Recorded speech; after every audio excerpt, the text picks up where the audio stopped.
Viral এই কাঁচের পায়েসের রেসিপি অনেকদিন ধরে দেখতেছিলাম আর ফাইনালি আজকে আমি নিজে এটা ট্রাই করলাম। জিনিসটা বানানো আসলে অনেক সহজ আর আমার হাজবেন্ড তো একদম চেটে পুটে খাইছে। অনেকেই দেখলাম বলতে এটা নাকি খেতে একদমই মজা না, তো আমি একদম নিজের মতো করে বানাচ্ছি, দেখা যাক খেতে কেমন হয়। নতুন কিছু ট্রাই করতেছি, আমি তো ভীষণ এক্সাইটেড। আমার হাজবেন্ডকে বলছিলাম এক প্যাকেট সাবুদানা আনতে, সে তো বড় এক প্যাকেট নিয়ে চলে আসছে। এতগুলো যদিও আমার লাগবে না, খানিকটা আমি ঢেলে নিলাম আর নর্মাল টেম্পারেচারে পানি দিয়ে সুন্দর করে ধুয়ে ছেঁকে নিছি। আর এটার মধ্যে আমি দিয়ে দিচ্ছি খানিকটা চিনি। অনেকেই চিনি ইউজ করে না, সেজন্য হয়তো খেতে খুব একটা ভালো লাগে না, তবে এখানে আমি চিনি দিয়ে নিচ্ছি যাতে টেস্টটা ভালো আসে, মিষ্টি মিষ্টি হয় বলগুলো। তারপরে আমি খানিকটা গুঁড়া দুধও দিয়ে দিচ্ছি, গুঁড়া দুধের টেস্টটাও কিন্তু ভীষণ ভালো আসে, ফ্লেভারটা ভালো লাগে। অল্প একটু লবণ দিয়ে ভালোভাবে মাখিয়ে নিচ্ছি। সাবুদানাগুলো শক্ত শক্ত রয়ে গেছে, এখনো সেরকম নরম হয়নি, তাই আমি অল্প একটু পানি গরম করে দিলাম এটার মধ্যে। মানে আমি কারো রেসিপি হুবহু ফলো করিনি, নিজের মতো করে করতেছি, দেখা যাক এটা কেমন হয় লাস্টে। এই খাবারটা না একদম ইউনিক, আমি আগে কখনো খাইও নি, আমার আম্মুকেও বানাতে দেখিনি, নিজেও বানাইনি, ফার্স্ট টাইম এক্সপেরিমেন্ট করতেছি। তো সাবুদানাগুলো সুন্দরভাবে আমি মাখিয়ে নিছি আর তারপর হাতে ঘি মাখিয়ে নিলাম, প্লেটে ঘি মাখিয়ে নিছি। সাবুদানার ডোটা একদম স্টিকি স্টিকি হয়ে গেছে, তবে হাতে যেহেতু ঘি মাখিয়ে রাখছি তাই বল বানাতে অসুবিধা হচ্ছে না। অল্প অল্প করে নিয়ে ছোট্ট ছোট্ট বল বানিয়ে নিচ্ছি, ফুলে কিন্তু আরো বড় হয়ে যাবে। তো এভাবে এক এক করে আমি সবগুলো মিষ্টির বল বানিয়ে ফেললাম। আর এখন আমি চুলায় দিয়ে দিলাম একটা কড়াইতে। গরুর লিকুইড দুধ নাই, সেজন্য পানির মধ্যে কনডেন্স মিল্ক দিয়ে এই পায়েসটা বানাবো। কনডেন্স মিল্কের পায়েসও কিন্তু খুবই টেস্টি হয় খেতে।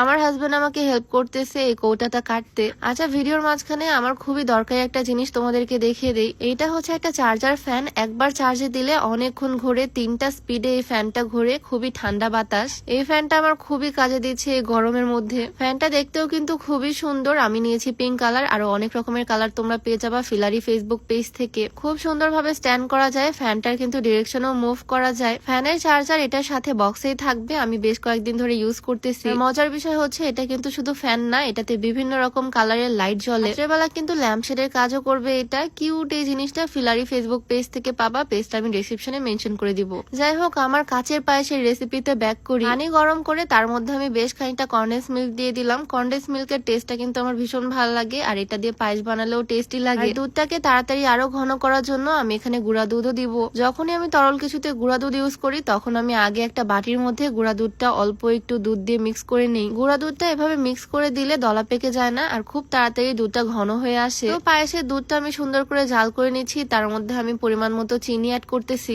চিনি দেওয়ার পরে আমি 2-3টা এলাচ এটার মধ্যে দিয়ে দিলাম যাতে ফ্লেভারটা খুব সুন্দর আসে। আর দুধটা খানিকক্ষণ জাল করে এটার মধ্যে আমি আগে থেকে বানিয়ে রাখা এই ছোট্ট ছোট্ট সাবুদানার বলগুলো দিয়ে দিচ্ছি। রেসিপিটা না খুবই সহজ, আমি ডিটেলসে দেখালাম সেজন্য হয়তো লং মনে হলো। এই পায়েসটা বানাতে খুব একটা সময় লাগবে না, খুবই ইউনিক একটা রেসিপি মনে হয়েছে আমার কাছে, আর বর্তমানে খুবই ভাইরাল হয়েছে এই রেসিপিটা, অনেকেই ট্রাই করতেছে, তাই ভাবলাম আমি কেন ট্রাই করব না। একটু নিজের মতো করে বানালাম, দেখা যাক খেতে কেমন হয়। চুলার কাছে অনেকক্ষণই দাঁড়িয়ে দাঁড়িয়ে আমি সুন্দরভাবে নেড়ে চেড়ে দিচ্ছি, কারণ দুধটা আমি একটু ঘন করব। দুধটা ঘন হলে কিন্তু খেতেও মজা লাগবে, কিছুটা রসমালাইয়ের মতো ফ্লেভার আসবে। বেশ খানিকটা সময় নিয়ে আমি দুধটাকে সুন্দরভাবে জাল করে একদম ঘন করে নিছি। দেখো দেখতে কি সুন্দর লাগতেছে, মনে হচ্ছে একদম রসমালাই। তোমাদের ইচ্ছা, তোমরা চাইলে দুধটাকে পাতলাও রাখতে পারো, তবে আমার ঘন করতে মন চাইছে যাতে দুধটাও খেতে অনেক মজা লাগে। গরম গরমে একটা বাটির মধ্যে আমি নিয়ে নিলাম, আমার হাজবেন্ডকে দিব, দেখা যাক ও খেয়ে কি বলে। একদম সফট, নরম আর বাউন্সি হয়েছে, দেখো জাস্ট। এটা কিন্তু ঠান্ডা করে খেলেও খেতে ভালো লাগবে, মিষ্টি জাতীয় খাবার ঠান্ডা খেতে মজা লাগে। তবে আমি আর ওয়েট করতে পারতেছি না ওর রিভিউ নেওয়ার জন্য, তাই গরম গরমে নিয়ে চলে আসছি।